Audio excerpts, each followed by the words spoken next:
এর আগেই তোমাদের সঙ্গে একটা ভিডিওতে শেয়ার করেছিলাম আমার ওয়ার্ড্রপে নতুন শাড়ি অথচ হালকা এবং গর্জিয়াস কোনো একটা শাড়ি, সেটা মনিকে দেব। আর সাথে ব্লাউজ তো দিয়েছিলামই, তো সেটা মনিকে আমি ভালো করে পরিয়ে দেব। তো আমি মনিকে বলেছিলাম তোমার সেই বিশেষ দিনে তুমি এই শাড়িটা পরো।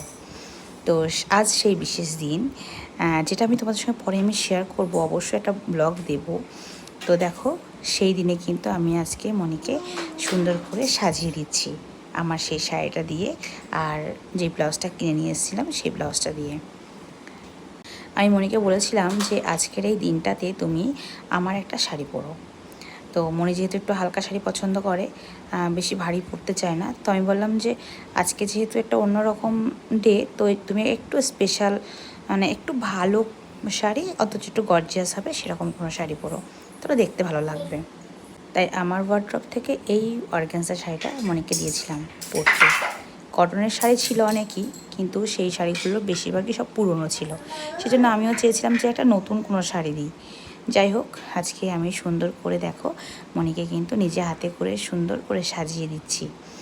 আর ফাইনালি সাজটা কেমন হলো তোমরা কিন্তু অবশ্যই কমেন্টে জানিও।